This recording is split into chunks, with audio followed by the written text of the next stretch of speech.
I teach at the University of Arizona College of Law, and one of the things that I do there is I direct a program called the Civil Rights Restoration Clinic, which we started about 10 years ago. It was founded by myself and at the time a lawyer who was in private practice named Jonathan Rothschild. And Jonathan actually got involved in this work because of what happened in Florida, as you may all remember, a number of years ago at the voting. And one of the issues in Florida at that time was the disenfranchisement of people with felony records, which is still the case in Florida. And Jonathan started doing pro bono work to restore people's civil rights who had felony convictions. His interest was voting. And I didn't realize at the time why he had such an interest, but Jonathan is now the mayor of Tucson. So I realized why he was interested in getting as many people their voting rights as possible. As a matter of fact, I still encounter some of our clients from the days that Jonathan was involved in the clinic, and they'll say to me, tell Jonathan that I registered to vote, and I voted for him. I voted for him. So I guess Jonathan succeeded. So I know that you're all particularly interested in voting rights, and obviously we'll be talking about that. But really what I hope to do today is give you a little broader perspective in the whole area of restoring civil rights, setting aside convictions, and other issues that are related, because they're really all kind of one thing. That is, in Arizona, you just don't go and try to get someone's voting rights restored specifically. And so it's really good to, one, I think, have an idea of the kinds of things that are available to people who have criminal convictions. And secondly, how you might be able to help in that process. That is, you do not need to be a lawyer in order to assist someone in getting their rights restored, their convictions set aside, and so on. As I'm talking today, please feel free, if you have any questions or comments, to raise them. We probably all have heard the saying, paying one's debt to society. And is that a reality or is that a myth? Well, I'm not even sure when you heard that, whether it ever really was a reality, at least completely. And maybe today it's more of a myth than ever before. And I think part of that is that we're all open books today. To find out information about ourselves is not very difficult today. I mean, if you have even just someone's name, you're going to find out probably a lot of information about them. And so even though we're all attached to our computers and being able to go online, and if I said today you couldn't do it, I mean, even I spend all day, it seems like, in front of a screen. But as I said, what it's done is it's made us all an open book, to everyone else. And so what it's done is that people who have criminal convictions, it's very easy for people to find that out today. And so as a result, it's much easier for people that are applying for jobs, prospective employers to find out about us, people that are trying to rent apartments. It goes on and on and on and on, and we'll actually talk about some of that in a moment. Also, I guess you should have this handout, which are the slides I'll be using today. And I know that it's a little small, so hopefully you can read it. But they're all the slides we're going to be using. Okay. There's my contact information. I have a card at the end if you want my card. Do feel free to call me or email me at any time that you have questions, or if you start doing this kind of work and run into a problem, feel free to contact me, and I'll try to help or answer your questions. Or feel free to refer, anyone that you're trying to help that may have questions. That's fine as well. Okay.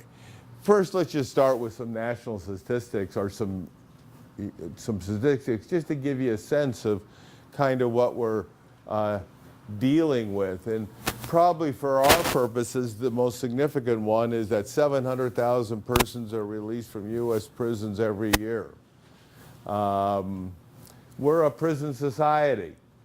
I mean, this is probably the most telling figure. We're 5% of the world population, but 25% of the world's prison population. So we have lots of people who are in prison or have been in prison, lots of people with criminal convictions. Looking at Arizona, the Arizona prison population is over 42,000 people, and that's stayed fairly steady for a while. Again, for our purposes, looking at this figure, in fiscal year 2018 to date, 6,200 people have been released from the Arizona State Prison. And so obviously those are people back in society that many are interested at some point in, getting their rights restored, et cetera, et cetera. Probation, 42,000. So we have about as many people on probation as we do in prison, yes. The screen prior to that, those numbers looked rather similar in terms of those admitted, those released. Right. Is there something in those numbers that would suggest that there's a driven force that would suggest they need to be? You mean what? That they require a certain number of beds that have to be occupied? Well, we got a lot of beds available. I mean, it's not, obviously, it's not the Department of Corrections that in some sense controls a lot of those numbers. It's, it's through the criminal justice system and prosecutors and courts and et cetera, et cetera. So it's, it's not like the Department of Corrections completely, controls how many people are released and how many people are admitted. You're right, though. It's about the same for this year. It's not always that way. But like I said, that 42,000 figure for people in prison has kind of stayed steady for a while. I mean, it's, as indicated in the slide, prison population has increased tenfold in the last 30 years, while the state population has doubled. So obviously the prison population in Arizona is increased much more than just the general population has. So your view is that it's coincidental? Well, I can't say completely coincidental, but I don't think it's the Department of Corrections. I mean, now, there is also in Arizona the private prison system. And there, there is some incentive once you enter into a contract with a private prison to keep it full, because you may have to pay whether you have someone there or not. You buy beds is what you buy.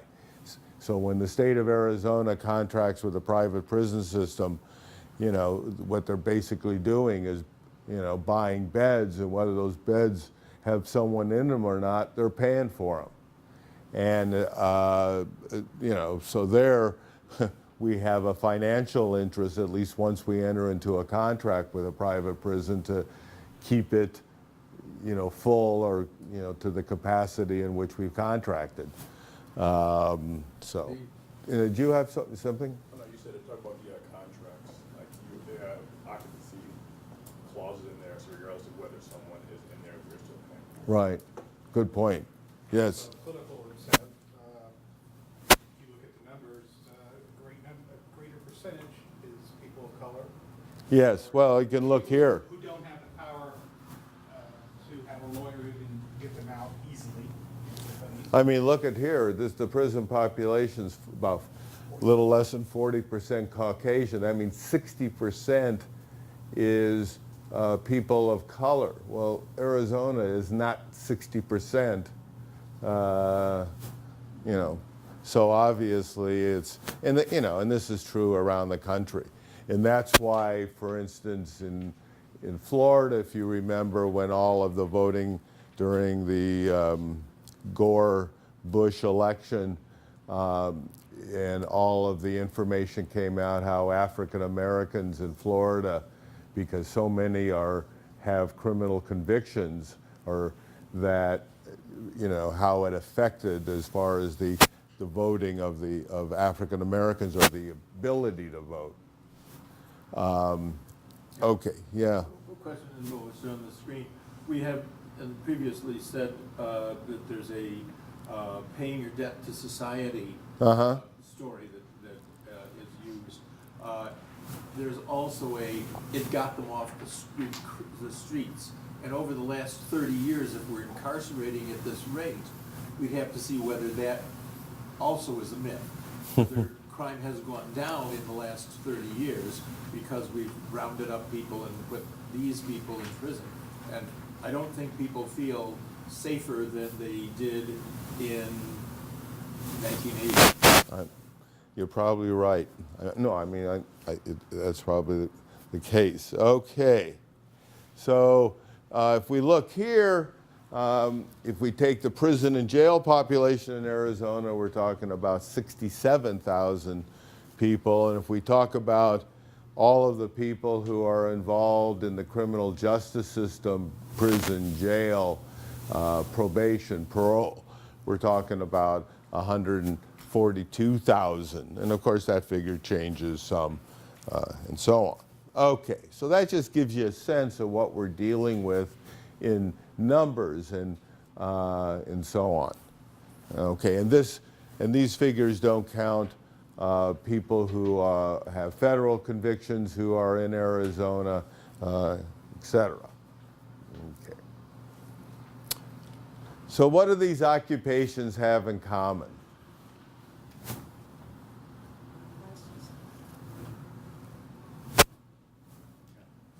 What do you? Just security clearance sort of thing. No, excuse me? Sort of like a security clearance kind of thing, where you have to prove that you're a good, decent person, because you're dealing with. That's hard. How do we prove we're pretty decent people? Well, But I understand what you in mean. the Trump. Right. Yes. What? All these people can get convictions. The what? All these people, these occupations, or people, these occupations that They have to what? Excuse me. Some kind of a criminal conviction. Well, okay. A criminal conviction may affect their ability to perform these occupations, and why? Because what is required of all of these? A license, a state license. And this is not even close to a complete list. I mean, you know, my occupation needs a license. It's not there, lawyers. I mean, there are lots of occupations, and again, not just in Arizona and really throughout the country, that require state licenses in order to perform them. In order to get a state license, what does one need to do? Fill out an application, of course. What's one of the questions that's probably on every one of these applications, and almost why we have an application system, a licensing system, or at least one of the main reasons. There will be some kind of question on there that will ask about someone's criminal background. Now, it may be asked in different ways. Each agency that oversees these various occupations may ask it in a different way. And but in one way or another, they're going to ask, and one of the things they're going to look at in whether to issue that license is someone's criminal background.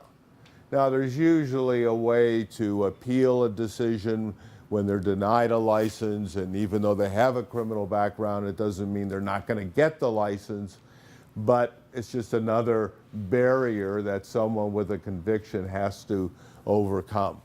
Is all licensing, at least for that group of occupations, controlled by the state? Yes.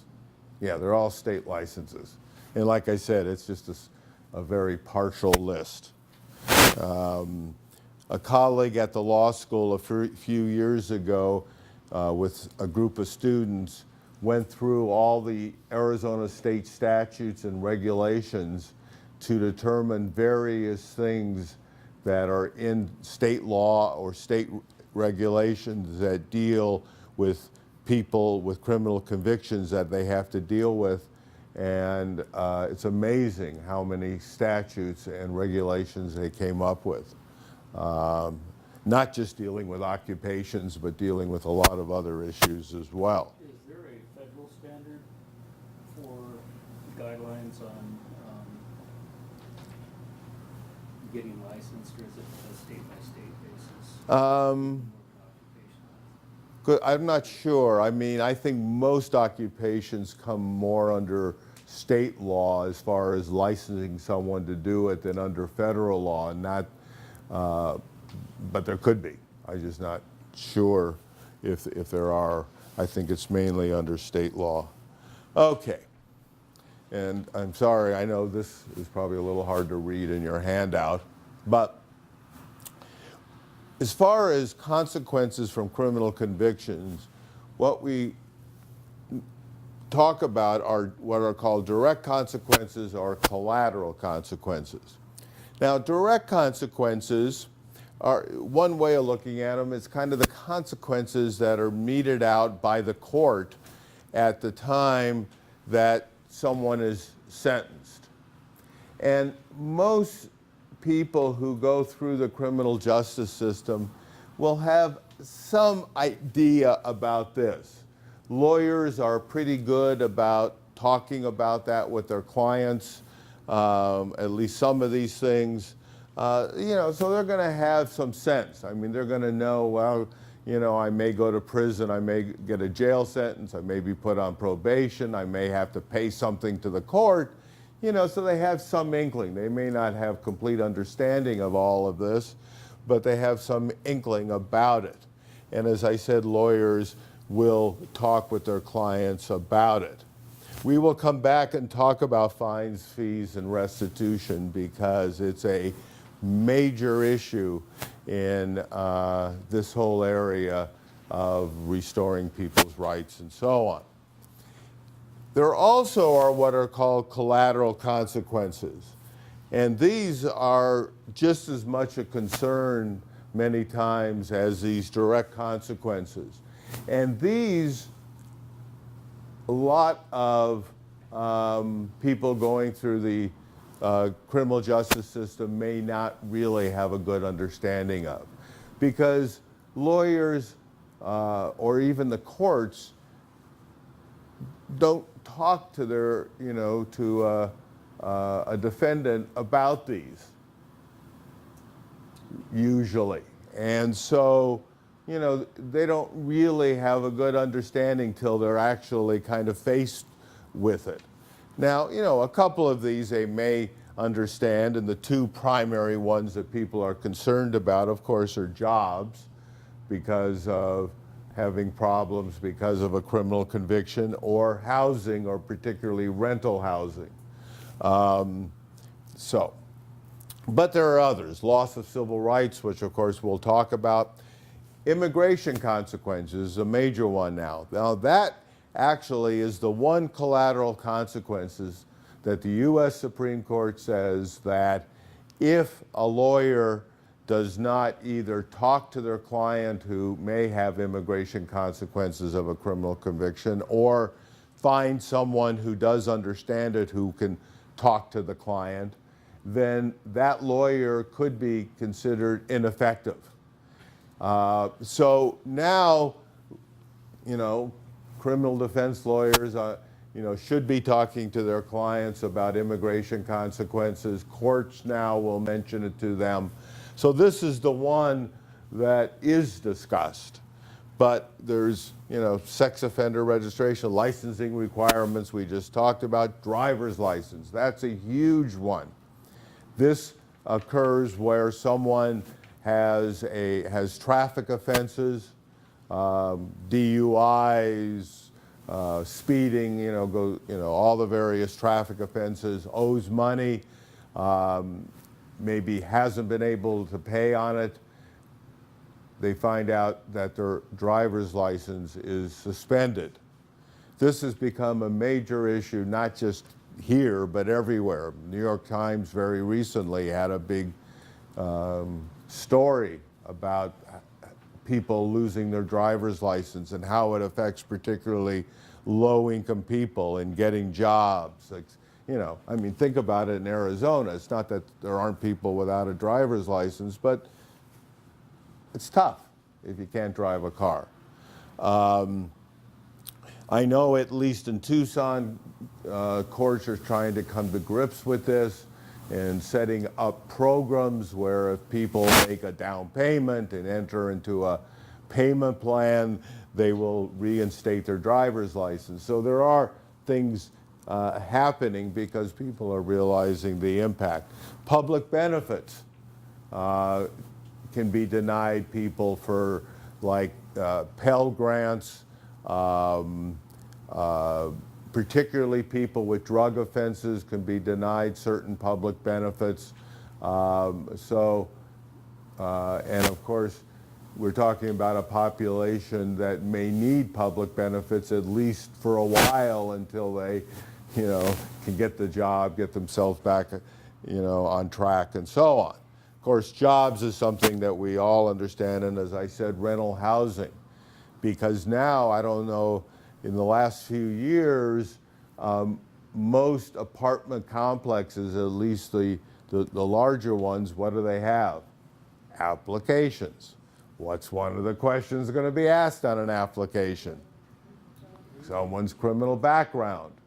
As a matter of fact, one of the things that are pushed by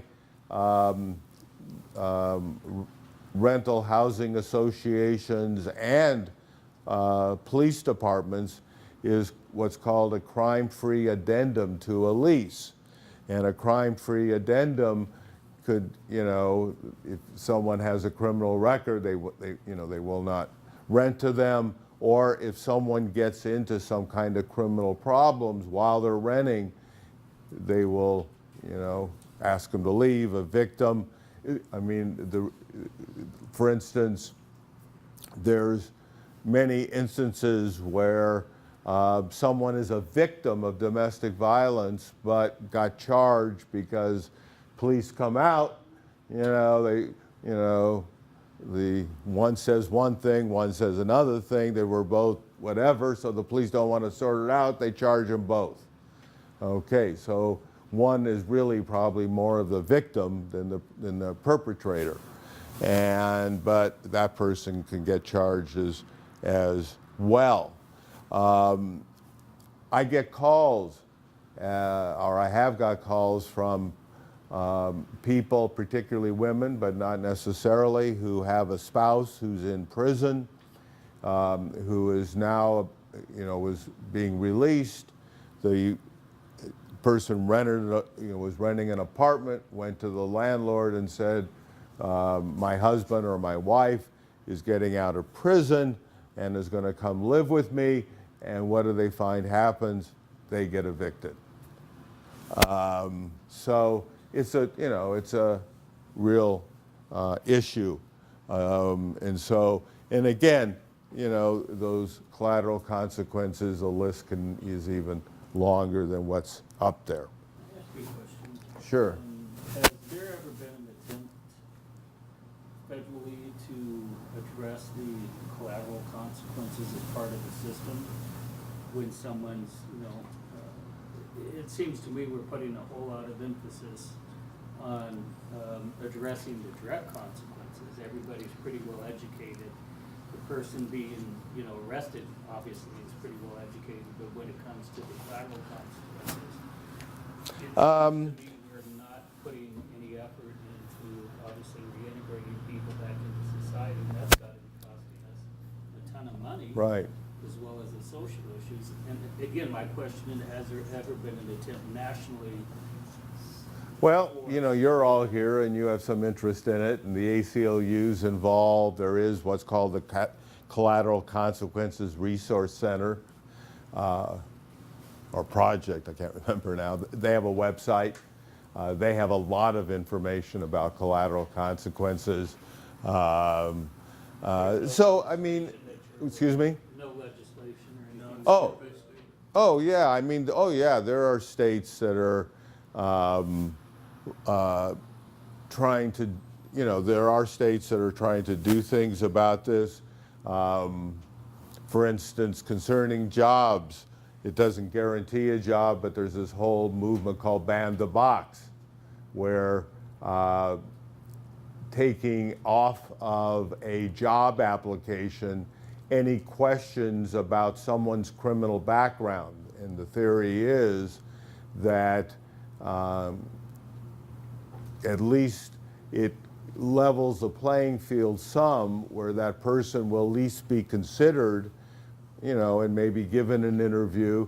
And once, let's say, an employer meets the person, and then they find out they have a criminal conviction, they may be more likely to hire them because they say, well, you know, they're well qualified, I like them, you know, I'm willing to give them a chance, versus looking at a job application and putting all those aside, not just aside, probably thrown away, all of those where they checked yes on that question. And you may have seen recently Governor Ducey, and with all maybe his faults, the one thing he has an interest in that at least I can see that I have an interest in as well is the whole reentry. Now, some people, of course, say he has an interest because the Koch brothers have an interest. The Koch brothers are very interested, maybe not for the same reasons we are, but are very interested in the whole issue of reentry and the issue of mass incarceration. And they're actually partnering with organizations like the ACLU in pursuing some of those issues. And of course, Governor Ducey supposedly is close to the Koch brothers, so to, you know, some people say, well, the only reason he's doing it is because they're encouraging him to do it. I don't know if that's the case or not, but whatever reason, he did ban the box recently for all state agencies. Now, some states, through legislation, have gone further and not only banned the box for government employment, but for all private employment as well in the state. And I think there's about 9 states that have done that. So there are things happening. I mean, it's not as bad as it was a number of years ago. There are some things happening, yes. Well, I was just going to make the comment about reentry programs. I mean, they've sprouted up all over the country. It's not that people aren't aware and educating themselves about those collateral consequences, but I think it's true that the momentum is still somewhat fragmented. It's more local than national. The other comment I would make is that with housing, a big issue is for public housing. Right. You just Oh, good point. don't even bother to apply. Right. Yeah, there's no box, it doesn't matter. You're not Right. even going to see the paper. Right. And isn't that interesting? Yeah. You know, they've been in public housing, right? You know, it was like the joke Jay Leno when Martha Stewart went to prison. He said, well, you know, what she's telling her friends is that now she's living in a gated community. So, You know, these people were, you know, if they were in prison or jails, they were in public housing. Okay, but you're right. They go from there to the public funded shelters That's true. as a. That's yes, true. As a transition. You're right. Yes. What other public benefits are they, Excuse me? what other public benefits are they excluded from? Well, food stamps can be a problem, particularly if you have a drug conviction. As I said, Pell Grants.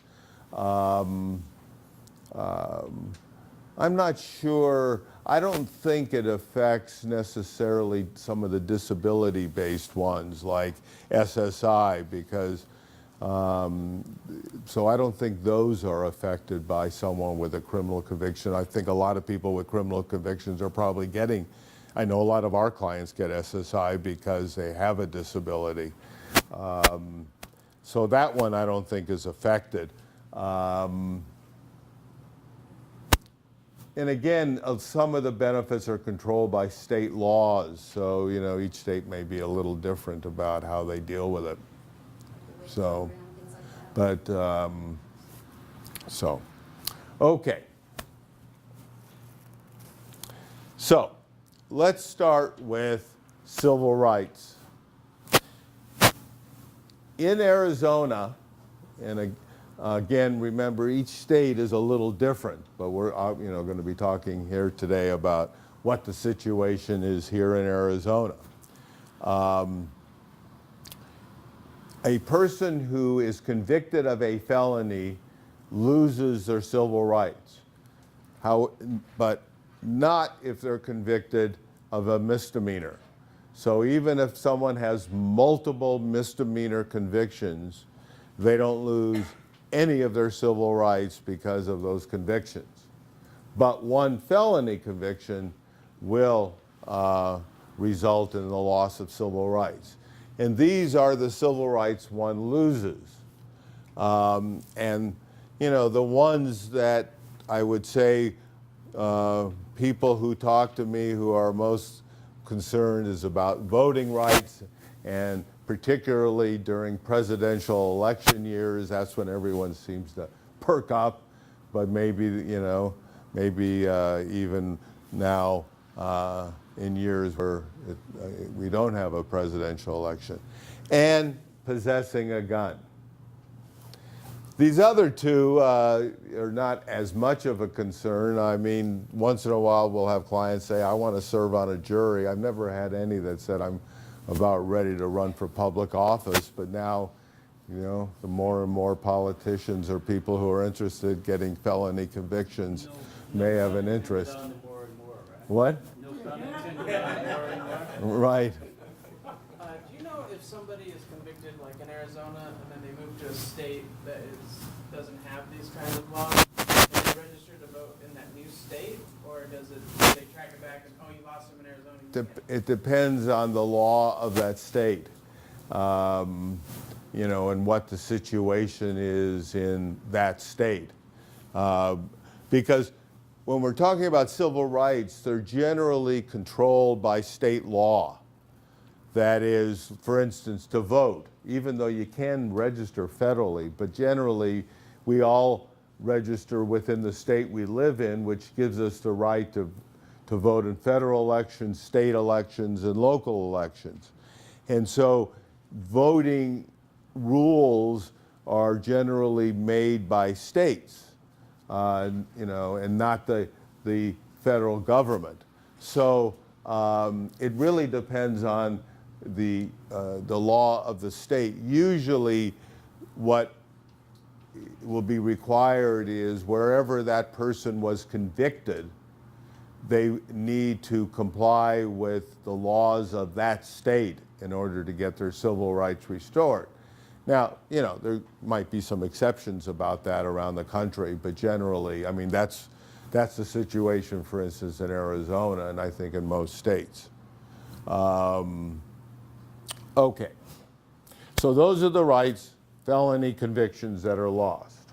Now, how do you get them back? And let me just say, first of all, someone in the application process applies to have their civil rights restored. And if their civil rights are restored, then they get all these rights here back. They don't apply to get, well, you know, all I'm concerned about is I want to vote, so I'm going to apply for my voting rights. Well, you don't apply just for voting rights. The one that is separately decided by the court, because it has, as what you'll see in a moment, separate rules around it, is the gun rights. That is, many times judges will say, I restore your civil rights except for your gun rights. So they can vote and so on, but they can't possess a gun.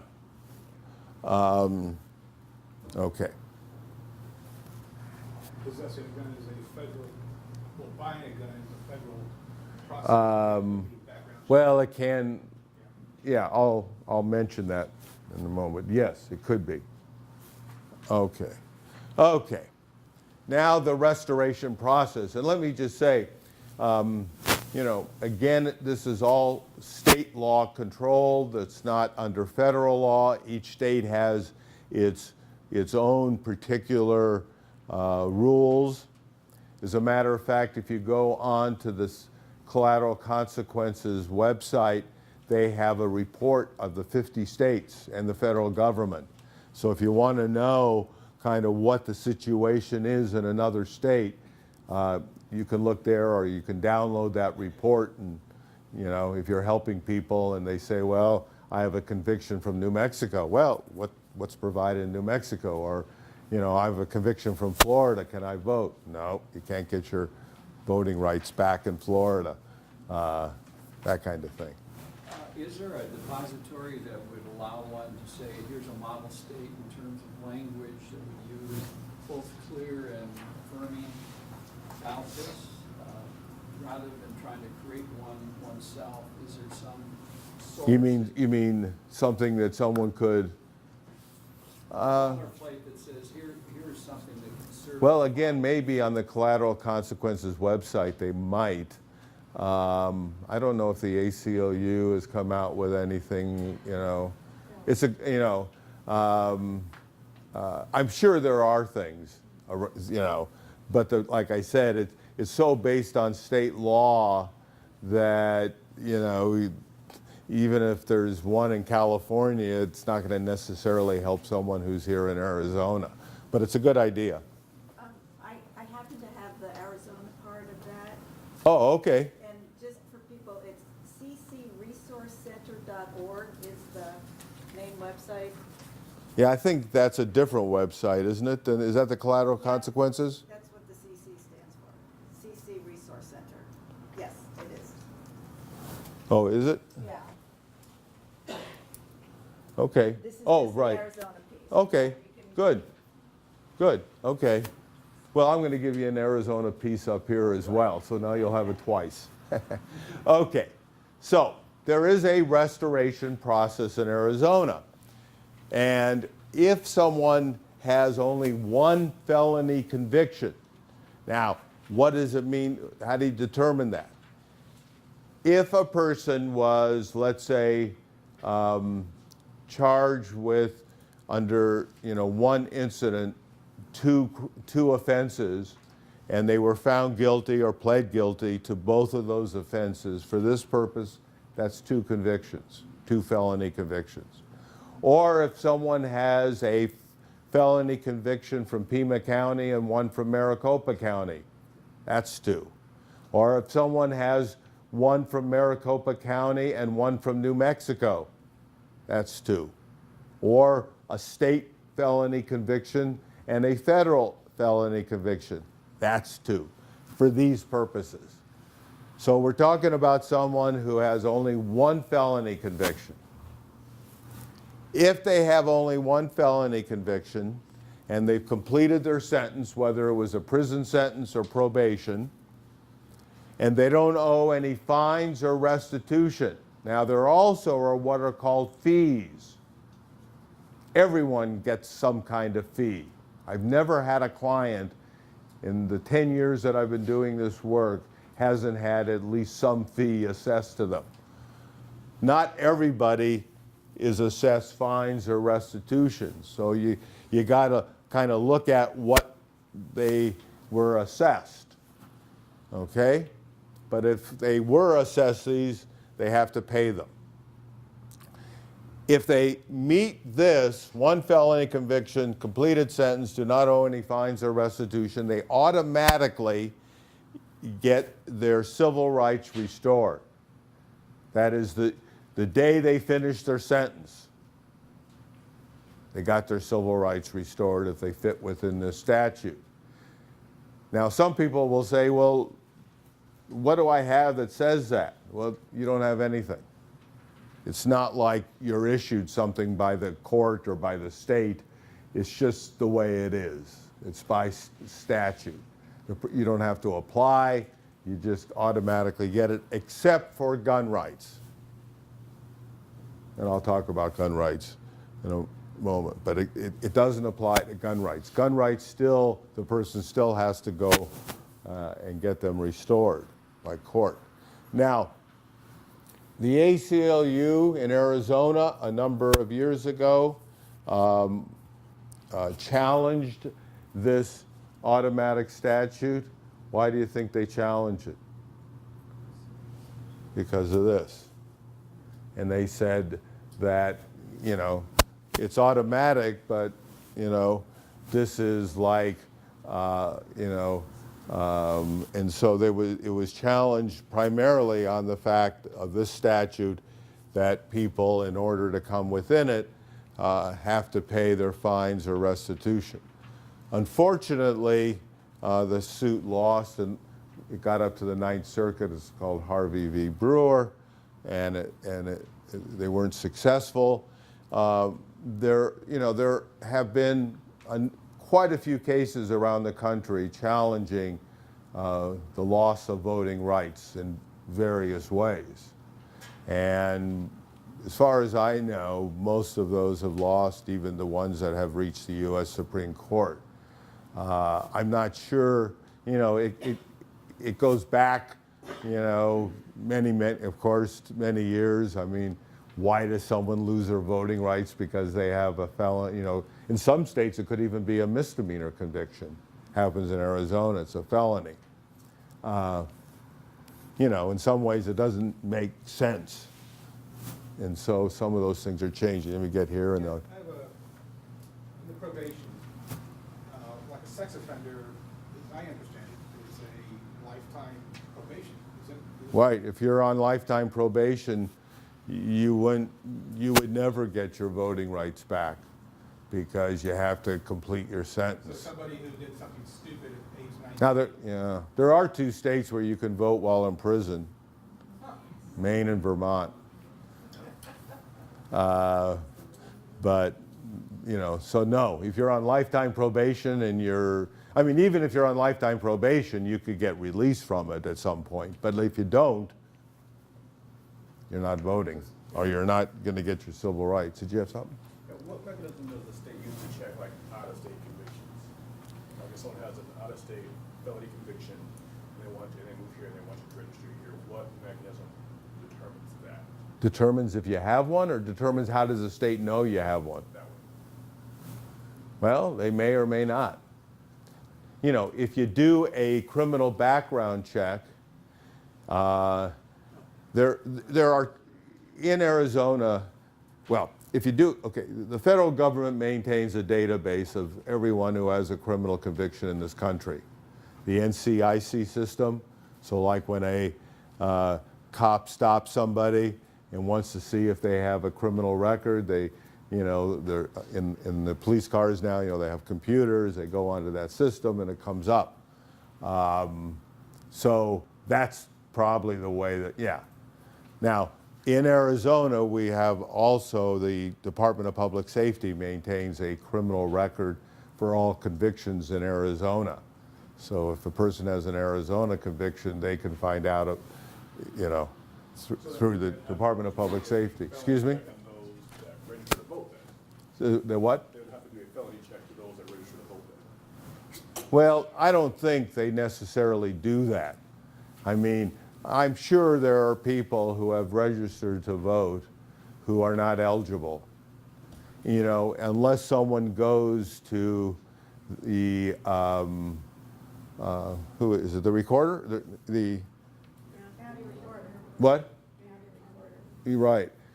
You know, and says this person has committed a felony and they don't have their rights, their voting rights restored, you know.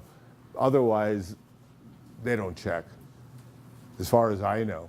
I don't think they even have the ability to do it. I don't mean, you know, the staff to check everybody who registers to vote to see if they have a criminal record.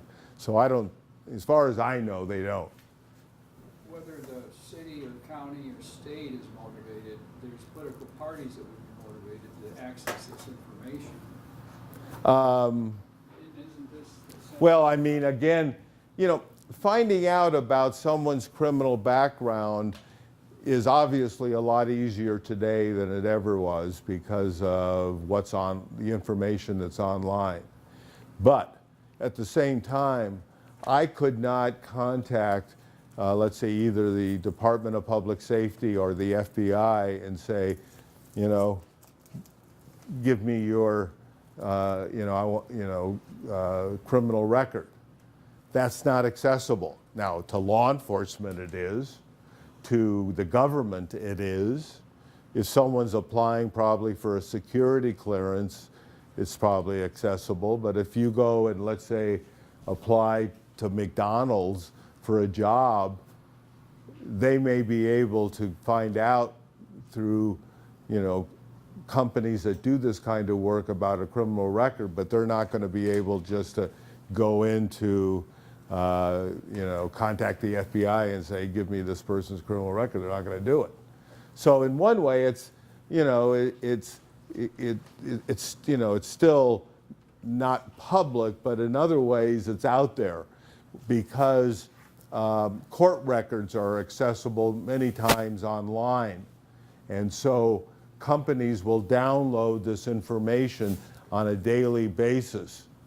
And so they create their own databases of this. Well, the So, other thing is, if you're looking at an application in this gap of a couple of years, you're always going to ask, what were you doing these 2 years? And Well, if that's you true. give false information, they're going to, they may call the last employer, and if there's no, they're going to say, sure, yeah, So it actually doesn't serve a Right. significant purpose, because you can find that out just right, by yeah. accident. No, that's true. I mean, years ago, if they did ask the question about criminal records and the person had one and wanted to say no, there probably wasn't that easy way to find out. Today, it's a lot easier. And you may get that question from people, and I'll talk about that, like, how do I deal with a job application or a housing application? Yeah. Yes, on a collateral situation here, after one, say I have a felony conviction. Okay. I've done everything there. Okay. Say I go in to get car insurance, will that felony show up? Well, it'll show up if they do a criminal background check, it might, yes. This doesn't wipe out this just restores someone's rights. The conviction's still there.